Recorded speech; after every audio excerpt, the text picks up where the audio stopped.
നമസ്കാരം.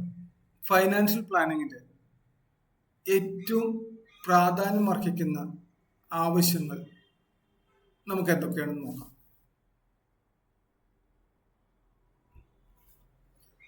ഒന്നാമത്തേത് സാമ്പത്തിക സ്ഥിരതയാണ് അതിലേറ്റവും പ്രാധാന്യം അർഹിക്കുന്നത്. നമുക്കെല്ലാവർക്കും പല രീതിയിലുള്ള വരുമാനങ്ങൾ ഉണ്ടായിരിക്കാം. പക്ഷെ ആ വരുമാനങ്ങൾ സ്ഥിരമായിട്ട് നമുക്ക് ലഭിക്കുമ്പോഴാണ് നമ്മൾ നിലവിലുള്ള വരുമാനത്തിൽ നിന്ന് ഒരു അഡീഷണൽ വരുമാനത്തിലേക്ക് വരാൻ സാധിക്കുന്നതും അതോടൊപ്പം സാമ്പത്തിക സ്ഥിരത കൈവരിക്കാനും കഴിയുന്നത്. ഫൈനാൻഷ്യൽ പ്ലാനിംഗ് വഴി വരവുകളും ചെലവുകളും കൃത്യമായിട്ട് മാനേജ് ചെയ്യാൻ നമുക്കാവും. ഇത് സാമ്പത്തിക സ്ഥിരതയെ ഉറപ്പുവരുത്തുന്നു എന്നുള്ളതാണ്. അപ്പോൾ ഒരാൾക്ക് വരുമാനം എത്ര കിട്ടുന്നുണ്ടോ എന്നുള്ളതല്ല, അദ്ദേഹത്തിന്റെ വരുമാനത്തെ കൃത്യമായിട്ട് വരവും ചെലവും മാനേജ് ചെയ്തുകൊണ്ട് ഒരുപോലെ മുന്നോട്ട് കൊണ്ടുപോകുമ്പോഴാണ് അദ്ദേഹം സാമ്പത്തിക സ്ഥിരത ഉറപ്പുവരുത്തിയെന്ന് നമുക്ക് പറയാൻ സാധിക്കുന്നത്. അതുപോലെ തന്നെ നമുക്ക് അടിയന്തര സാഹചര്യങ്ങളിൽ നമുക്ക് ഫണ്ടുകൾ ആവശ്യമാണ്. പെട്ടെന്നൊരു ആശുപത്രി കേസ് വന്നു, അല്ലെങ്കിൽ പെട്ടെന്ന് നമുക്ക് ഒരു വലിയ ഫണ്ട് ആവശ്യം വന്നു.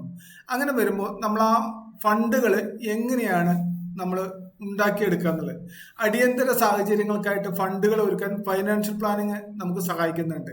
ഇത് സാമ്പത്തിക സമ്മർദ്ദത്തിൽ നിന്ന് നമ്മളെ രക്ഷിക്കുന്നു.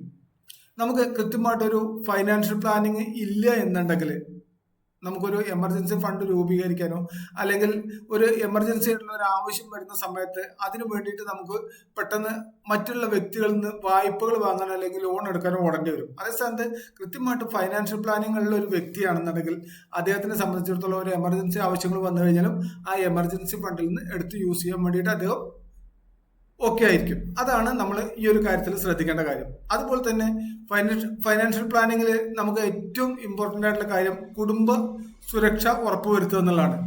ഒരു വീട്ടിൽ എത്ര പേരാണോ വരുമാനം കൊണ്ടുവരുന്നത്, ഈ വരുമാനത്തെ എല്ലാം തന്നെ ഒറ്റ ഗണത്തിൽ ഉൾപ്പെടുത്തിക്കൊണ്ട് ആ കുടുംബത്തിന് ആകെ വരുമാനമായി കണക്കാക്കുകയും ആ വരുമാനത്തിൽ നിന്ന് നമുക്ക് ആവശ്യമായിട്ടുള്ള ലൈഫ് ഇൻഷുറൻസുകൾ, ആരോഗ്യ ഇൻഷുറൻസുകൾ പോലത്തുള്ള കാര്യങ്ങൾ നമ്മൾ അപ്രതീക്ഷിതമായിട്ടുണ്ടാകുന്ന സാഹചര്യങ്ങളിൽ നമുക്ക് പ്രതിസന്ധികൾ നേരിടുമ്പോൾ ഉപയോഗിക്കാൻ വേണ്ടിയിട്ട് നമുക്ക് സാധിക്കുന്നു എന്നുള്ളതാണ്. പെട്ടെന്നൊരു അസുഖം അപകടം വന്നു കഴിഞ്ഞാൽ ഒരു ആരോഗ്യ ഇൻഷുറൻസ് നമുക്ക് ഉണ്ടെന്നുണ്ടെങ്കിൽ നമുക്ക് ഹോസ്പിറ്റലിൽ പോകുന്ന സമയത്ത് നമുക്ക് അതിന്റെ ആ പോളിസി കാണിച്ചു കഴിഞ്ഞാൽ നമുക്ക് അവിടുന്ന് ക്യാഷ്ലെസ് ആയിട്ട് തന്നെ കാര്യങ്ങൾ കഴിഞ്ഞു പോരാം.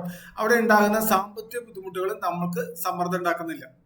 അതേ സ്ഥാനത്ത് നമ്മുടെ കുടുംബനാഥനായിട്ടുള്ള വ്യക്തിയോ അല്ലെങ്കിൽ കുടുംബത്തിൽ വരുമാനം കൊണ്ടുവരുന്ന വ്യക്തിക്കോ പെട്ടെന്ന് ഏതെങ്കിലും രീതിയിലുള്ള മരണം സംഭവിക്കുകയോ അല്ലെങ്കിൽ പൂർണ്ണമായിട്ടും അംഗവൈകല്യങ്ങൾ വരെ ചെയ്തു കഴിഞ്ഞാൽ ഒരു നല്ല ലൈഫ് ഇൻഷുറൻസ് അദ്ദേഹത്തിന് ആവശ്യം, ആ വരുമാനത്തിന് ആനുപാതികമായിട്ടുള്ള ഒരു ലൈഫ് ഇൻഷുറൻസ് ഉണ്ടെന്നുണ്ടെങ്കിൽ തീർച്ചയായിട്ടും ആ ലൈഫ് ഇൻഷുറൻസിൽ നിന്ന് കിട്ടുന്ന തുക കൊണ്ട് ഇദ്ദേഹത്തിന്റെ വരുമാനത്തിൽ ഉണ്ടാകുന്ന നഷ്ടത്തെ നികത്താൻ വേണ്ടി നമുക്ക് സാധിക്കുന്നു എന്നുള്ളതാണ്.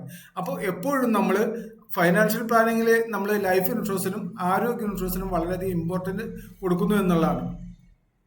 ഇനി അതുപോലെ തന്നെ കുട്ടികളുടെ എഡ്യൂക്കേഷൻ, നമുക്കറിയാം ഫൈനാൻഷ്യൽ പ്ലാനിങ്ങിൽ ഏറ്റവും ഇമ്പോർട്ടൻ്റ് ആയിട്ടുള്ള മറ്റൊരു കാര്യമാണ് കുട്ടികളുടെ ഉന്നത വിദ്യാഭ്യാസം എന്ന് പറയുന്നത്. കുട്ടികൾ പഠിക്കാൻ തുടങ്ങുന്ന കാലം മുതൽക്ക് തന്നെ നമ്മൾ കുട്ടിയെ ഏതുവരെ പഠിപ്പിക്കണം എന്നുള്ളതിനെ പറ്റി കൃത്യമായിട്ട് നമ്മളൊരു പ്ലാനിങ് തയ്യാറാക്കും. അതിനു വേണ്ട എക്സ്പെൻസുകളെ നമ്മൾ സമയാസമയങ്ങളിൽ വരുന്ന എക്സ്പെൻസുകളെ നമ്മൾ ഈ ഒരു ഫൈനാൻഷ്യൽ പ്ലാനിങ്ങിന്റെ ട്രാക്കിലേക്ക് കൊണ്ടുവന്നുകൊണ്ട് അവരുടെ എഡ്യൂക്കേഷന് വേണ്ടിയിട്ടുള്ള എല്ലാം തന്നെ മുൻകൂട്ടി പ്ലാൻ ചെയ്തുകൊണ്ട് അതിന് വേണ്ടിയിട്ടുള്ള ഒരു ഇൻവെസ്റ്റ്മെന്റുകൾ നമുക്ക് നേരത്തെ നടത്താൻ വേണ്ടി സാധിക്കുന്നു. അപ്പൊ അങ്ങനെ വരുന്ന സമയത്ത് അവിടെ കുട്ടികളുടെ വിദ്യാഭ്യാസം എന്ന് പറയുന്നത് ഫണ്ട് ഒരുക്കാൻ നമുക്ക് ഏറ്റവും നേരത്തെ തന്നെ സാധിക്കുന്നു. കുട്ടികളുടെ ഉന്നത വിദ്യാഭ്യാസത്തിന് ഫണ്ട് ഒരുക്കുന്നതിനുള്ള പ്ലാനുകൾ രൂപീകരിക്കാനും ഫൈനാൻഷ്യൽ പ്ലാനിങ് നമുക്ക് ഉപകരിക്കുന്നുണ്ട്. ഇനി അതുപോലെ തന്നെ നമുക്ക് ഏറ്റവും ഇമ്പോർട്ടൻ്റ് ആയിട്ടുള്ള കാര്യമാണ് റിട്ടയർമെന്റ് പ്ലാനിങ്. ഈ റിട്ടയർമെന്റ് പ്ലാനിംഗ് എന്ന് പറയുമ്പോൾ നമുക്കറിയാം ഒരു കുടുംബനാഥനായിട്ടുള്ള വ്യക്തിയോ അല്ലെങ്കിൽ അദ്ദേഹത്തിന്റെ ആ കുടുംബത്തിൽ വരുമാനം കൊണ്ടുവരുന്ന വ്യക്തികളോ ബാക്കി എല്ലാ കാര്യങ്ങളും നോക്കും, സ്വന്തം കാര്യത്തിലേക്ക് നോക്കാൻ സാധിക്കാത്ത രീതിയിൽ പലപ്പോഴും തോറ്റുപോകുന്ന ഒരു രീതി നമ്മൾ കാണാറുണ്ട്. അപ്പോൾ ഫൈനാൻഷ്യൽ പ്ലാനിംഗ് എന്ന് പറയുന്നത് കൃത്യമായിട്ട് നമ്മുടെ വരവുകളും ചെലവുകളും കണക്കാക്കിയിട്ട് അതിന് വേണ്ട കാര്യങ്ങളെല്ലാം നമ്മൾ സാമ്പത്തിക സ്ഥിതി ഒരുക്കാനും അതുപോലെ തന്നെ അടിയന്തര സാഹചര്യങ്ങൾക്കായിട്ട് ഫണ്ടുകൾ സ്വരൂപിക്കാനും ലൈഫ് ഇൻഷുറൻസ്, ഹെൽത്ത് ഇൻഷുറൻസ് മുതലായവ നമ്മൾ ഉണ്ടാക്കിയെടുക്കാനും കുട്ടികളുടെ വിദ്യാഭ്യാസത്തിനുള്ള ഫണ്ട് കണ്ടെത്താനും ചെയ്യുമ്പോൾ ഇതെല്ലാം കഴിയുമ്പോൾ നമുക്ക് റിട്ടയർമെന്റ് എന്ന് പറയുന്ന ഒരു കാലം നമ്മുടെ മുന്നിൽ വരുന്നുണ്ട്. അപ്പൊ അത്തരം സാഹചര്യത്തിലേക്ക് നമുക്കൊരു റിട്ടയർമെന്റ് പ്ലാനും കൂടെ നമുക്ക് ഉണ്ടാക്കി വെക്കാൻ നമുക്ക് സാധിച്ചിട്ടുണ്ടെങ്കിൽ അവിടെ ഏറ്റവും നല്ല രീതിയിൽ തന്നെ നമ്മുടെ ജീവിതത്തെ ഏറ്റവും പ്രധാനപ്പെട്ട പോർഷനായിട്ടുള്ള ആ റിട്ടയർമെന്റ് കാലഘട്ടം നമുക്ക് സന്തോഷകരമായിട്ടും സമാധാനപരമായിട്ടും മുന്നോട്ട് പോകാൻ വേണ്ടിയിട്ട് നമുക്ക് സാധിക്കുന്നു. അപ്പോൾ റിട്ടയർമെന്റ് പ്ലാനിങ് നമ്മൾ കൃത്യമായിട്ട് അതിൽ ഉൾപ്പെടുത്തിക്കൊണ്ട് നമ്മൾ തയ്യാറാവാം. ഇനി അതോടൊപ്പം തന്നെ നമ്മൾ ഓരോ വർഷവും നമ്മൾ അടയ്ക്കുന്ന തുകയ്ക്ക് നമുക്ക് ടാക്സ് ബെനിഫിറ്റുകൾ നമുക്ക് കിട്ടുന്നുണ്ട്. അപ്പോൾ ഇൻഷുറൻസ് ഒക്കെ എടുക്കുന്ന സമയത്ത് നമ്മൾ അതിലേക്ക് വേണ്ടി നിക്ഷേപിക്കുമ്പോൾ ലൈഫ് ഇൻഷുറൻസ് നിക്ഷേപിക്കുന്ന സമയത്ത് 80C പ്രകാരമുള്ള ടാക്സ് ബെനിഫിറ്റുകൾ നമുക്ക് ലഭിക്കുന്നുണ്ടെങ്കിൽ, മെഡിക്കൽ ഇൻഷുറൻസുകളാണ് നമ്മൾ അടയ്ക്കുന്നുണ്ടെങ്കിൽ 80D പ്രകാരമുള്ള ടാക്സ് ബെനിഫിറ്റുകൾ നമുക്ക് അതിൽ ലഭിക്കുന്നു. ഇനി അതോടൊപ്പം നമ്മൾ റിട്ടേൺ കിട്ടുന്ന ഫണ്ടിന് 10D പ്രകാരമുള്ള ടാക്സ് അളവുകൾ നമുക്ക് ലഭിക്കുന്നുണ്ട്.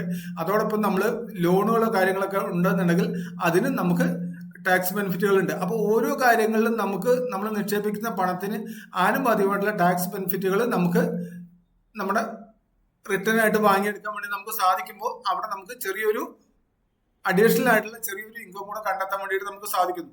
അപ്പോൾ ഈ 6 കാര്യങ്ങൾ ഏറ്റവും ഇമ്പോർട്ടൻ്റ് ആയിട്ട് ഫൈനാൻഷ്യൽ പ്ലാനിങ് ചെയ്യുന്ന വ്യക്തികൾക്ക് ഏറ്റവും ഇമ്പോർട്ടൻ്റ് ആയിട്ട് മനസ്സിലാക്കാനും പഠിക്കാനും ചെയ്തുകൊണ്ട് നമ്മുടെ ലൈഫ് സെറ്റ് ആക്കാൻ വേണ്ടിയിട്ട് നമുക്ക് സാധിക്കുന്നു. അപ്പോൾ ഇത്തരം കാര്യങ്ങളെ കുറിച്ച് നിങ്ങൾക്ക് ഏതെങ്കിലും തരത്തിലുള്ള സംശയങ്ങൾ ഉണ്ടെന്നുണ്ടെങ്കിൽ താഴെ കാണുന്ന നമ്പറിൽ നിങ്ങൾക്ക് കോൺടാക്ട് ചെയ്യാം.